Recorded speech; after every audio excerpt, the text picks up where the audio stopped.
Delhi car குண்டுவெடிப்பு சம்பவம் தொடர்பாக புலனாய்வு விசாரணையில் அடுத்தடுத்து வெளியாகும் தகவல்கள் அதிர்ச்சி அளிக்கக்கூடிய வகையில் இருக்கிறது. இது தொடர்பான கூடுதல் தகவல்களை நமது முதன்மை செய்தியாளர் பிரவீன்குமார் வழங்கிட கேட்கலாம். பிரவீன்குமார் வணக்கம். அடுத்தடுத்து என்னென்ன தகவல்கள் வெளியாக இருக்கு? குறிப்பா 6ஆம் தேதி பாபர் மசூதி இடிப்பு தினத்துல ஒரு முக்கிய தாக்குதல் நடத்த திட்டமிட்டு இருக்கதாகவும் தகவல் வெளியாகி இருக்கே, உங்க விரிவான தகவல். ராதிகா, டெல்லி செங்கோட்டை அருகே நடைபெற்ற குண்டுவெடிப்பு சம்பவம் தொடர்பாக 10 பேர் கொண்ட குழு, என்ஐஏ அதிகாரிகள் கொண்ட குழு அமைக்கப்பட்டிருக்கிறது. அந்த குழு விசாரணையை தீவிரப்படுத்தி வருகிறார்கள். இது ஒரு புறம். மறுபுறம் தடயவியல் துறையினரும் தங்களுடைய விசாரணையை 3 நாட்களுக்கு மேலாக தொடர்ந்து நடத்தி வருகிறார்கள். அதிலும் குறிப்பாக இந்த சம்பவம் நடைபெற்றதிலிருந்து தொடர்ந்து இந்த விசாரணை என்பதும் தடயங்கள் சேகரிக்கக்கூடிய பணியும் நடைபெற்று வருகிறது. கிட்டத்தட்ட 40க்கும் மேற்பட்ட முக்கிய தடயங்கள் கிடைத்திருப்பதாகவும் அதை பகுப்பாய்வு செய்வதற்காக ஆய்வகங்களுக்கு அனுப்பப்பட்டு தொடர்ந்து விசாரணை என்பது தீவிரப்படுத்தப்பட்டிருக்கிறது. என்ஐஏ விசாரணையில் அடுத்தடுத்து பல திடுக்கிடும் தகவல்கள் வெளியாக இருக்கிறது. பொதுவாக இது போன்ற சம்பவம் நடைபெற்றால் அது குறித்து மேற்கொள்ளப்படக்கூடிய விசாரணையில் முழு தகவல் என்பது வெளியிட மாட்டார்கள், பாதுகாப்பு கருதி, ரகசியம் கருதி. ஆனால் சில முக்கியமான குறிப்பிட்ட சில தகவல்கள் மட்டுமே வெளியாகும். அந்த அடிப்படையில் பார்க்கும்போது இந்த சம்பவம் நடைபெற்றது தொடர்பாகவும், இந்த சம்பவம் எப்போது நடத்த திட்டமிட்டிருந்தார்கள், யார் யாரெல்லாம் தொடர்பு கொண்டிருக்கிறார்கள், எப்படி இது நடந்திருக்கிறது, இது சார்ந்திருக்கக்கூடிய செய்திகள் என்ன உள்ளிட்ட சில முக்கியமான தகவல்கள் வெளியாக இருக்கிறது. அதில் ஒவ்வொரு கட்டங்களாக அவர்கள் திட்டமிட்டிருக்கிறார்கள். அந்த மருத்துவர்கள் அடங்கிய ஒரு குழு, அவர்கள் ஜெய்சி முகமது இயக்கத்தோடு, பயங்கரவாத இயக்கத்தோடு தொடர்புடையவர்களாக இருக்கின்றார்கள். அவர்கள் இதுபோன்று டெல்லியில் இந்த சம்பவத்தை நடத்த ஒவ்வொரு கட்டங்களாக திட்டமிட்டிருக்கிறார்கள். அதில் மிக முக்கியமாக பார்க்கப்படக்கூடியது என்னவென்றால், ஜெய்சி முகமது தீவிரவாத அமைப்பு மற்றும் அன்சார் ஹஸ்பத் உல் ஹிந்த் என்ற அமைப்போடு தொடர்புடைய ஒரு குழு என்பது உருவாக்கப்பட்டிருக்கிறது. இது போன்ற நாச வேலைகள் செய்வதற்காக முதல் கட்டமாக ஒரு குழு உருவாக்கப்பட வேண்டும் என்பதுதான் முதல் கட்டமாக இருந்திருக்கிறது. அதற்கு பிறகாக அப்படி உருவாக்கப்பட்டிருக்கூடிய அந்த குழு பொறுத்தவரையிலும் ஹரியானா இருக்கக்கூடிய நூஹ் மற்றும் குருகிராம் ஆகிய பகுதிகளில் இருந்து பெறப்பட்ட அந்த வெடிக்கும் பொருட்கள், அதாவது மேம்படுத்தப்பட்ட அந்த வெடிக்கும் பொருளாக ரசாயனமாக இருக்கக்கூடிய ஐஇடி, அதை உற்பத்தி செய்து அதை ஒருங்கிணைப்பது மற்றும் அதற்கான மூலப்பொருட்களை வாங்குவதற்காக இடங்களை தேர்வு செய்திருக்கிறார்கள். 2ஆம் கட்டம்.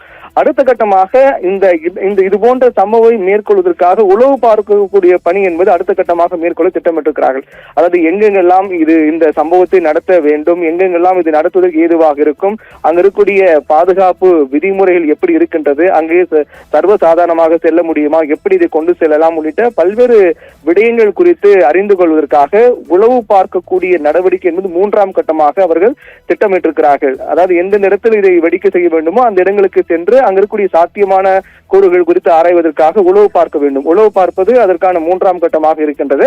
அதற்கு பிறகாக தான் இந்த உளவு பார்க்கப்பட்ட பிறகு, இந்த இடங்களை தேர்வு செய்யப்பட்ட பிறகு, வெடிகுண்டுகள் வெடிப்பதற்காக தயாரிக்கப்பட்ட வெடிகுண்டுகளை யார் எடுத்து செல்ல வேண்டும் என்பதை தேர்வு செய்து அவர்களுக்கு அதை வழங்குவார்கள். அதுதான் 4வது கட்டமாக அவர்கள் திட்டமிட்டிருக்கிறார்கள். அந்த வெடிகுண்டுகளை உற்பத்தி, அதை தயார் செய்து, அது மிக அதிசக்தி வாய்ந்த வெடிகுண்டாக மாற்றப்பட்ட பிறகு அதை தயார் செய்து அது எங்கு வெடிக்க செய்ய வேண்டும் என்ற இடத்தை தேர்வு செய்யப்பட்ட பிறகு அதை யார் கொண்டு செல்ல வேண்டும் என்பது தொடர்பாக அவர்கள் அந்த ஆட்களை தேர்வு செய்து அவர்களுக்கு அந்த வெடிகுண்டுகளை வழங்குவார்கள். இப்படியாக ஒவ்வொரு கட்டங்களாக இந்த திட்டம் என்பது மேற்கொள்ளப்பட்டு வந்திருக்கின்றது. அந்த அடிப்படையில் தான் ஹரியானா மற்றும் ஜம்மு காஷ்மீர் ஆகிய பகுதியில் 3000 கிலோ வெடிமருந்துகள் என்பது கைப்பற்றப்பட்டிருக்கிறது. பல்வேறு ஆயுதங்கள், துப்பாக்கி உள்ளிட்ட ஆயுதங்களும் கைப்பற்றப்பட்டிருக்கிறார்கள். அதன் தொடர்ச்சியாக தான் இந்த சம்பவம், வெடிகுண்டு தாக்குதல் என்பது நடந்திருக்கின்றது. வெடி சம்பவம் நடைபெற்றிருக்கிறது. இந்த நிலையில் தான் அதில் மிக முக்கியமாக பார்க்கப்பட வேண்டியது என்னவென்றால், அவர்கள் திட்டம் என்பது அன்றைய தினம், அதாவது அந்த சம்பவம் நடைபெற்ற தினத்தில் தான் அவர்கள் திட்டமிட்டிருந்தார்கள் என்பதும் கேள்விக்குறிதான். ஏனென்றால் டெல்லியை பொறுத்தவரையில் 6 அல்லது 7 இடங்களில் குண்டுவெடிப்பு நடத்த வேண்டும் என்பது இவர்களுடைய திட்டமாக இருந்திருக்கின்றது. அந்த 6 அல்லது 7 இடங்களையும் பொறுத்தவரையிலும் அவர்கள் நடத்த திட்டமிட்டிருந்த தினம் என்பது டிசம்பர் 6ஆம் தேதி தான் இந்த குண்டுவெடிப்பு சம்பவத்தை நடத்த வேண்டும் என்பது அவருடைய பிரதான திட்டமாக இருந்திருக்கின்றது. ஏனென்றால் டிசம்பர் 6ஆம் தேதி பொறுத்தவரையில் பாபர் மசூதி இடிப்பு தினம். அந்த தினத்தில் அதற்கான எதிர்ப்பு தெரிவிக்கக்கூடிய வகையில் அதற்கு தக்க பாடம் புகட்ட வேண்டும் என்ற அடிப்படையில் இது போன்ற தீவிரவாத செயலை மேற்கொள்ளப்பட வேண்டும். டிசம்பர் 6ஆம் தேதி என்றுதான் டெல்லியில் 6 அல்லது 7 இடங்களில் அதிபயங்கர குண்டுவெடிப்பு சம்பவத்தை நிகழ்த்த வேண்டும் என்பது இவருடைய பிரதான திட்டமாக இருந்திருக்கின்றது.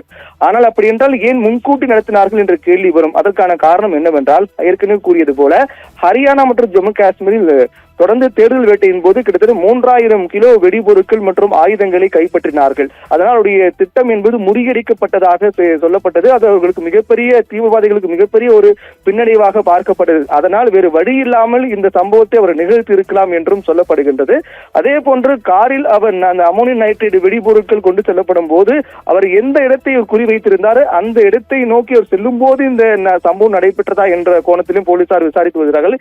எது எப்படியாக இருந்தாலும் டிசம்பர் 6ஆம் தேதி என்று 6 அல்லது 7 இடங்களில் இதுபோன்ற தாக்குதல் நடத்த அவர்கள் திட்டமிட்டிருந்திருக்கிறார்கள். அது முன்கூட்டியே அது கண்டுபிடிக்கப்பட்ட காரணத்தால் இந்த சம்பவத்தை அவர் நிகழ்த்திருக்கிறார்கள் என்பது தெரிய வந்திருக்கிறது. இப்படி ஒவ்வொரு கட்டமாக நேர்த்தியாக திட்டமிட்டு இது போன்ற சதி செயலை மேற்கொள்ள அவர்கள் திட்டமிட்டிருப்பதையும் இதன் மூலமாக தெரிய வந்திருக்கிறது.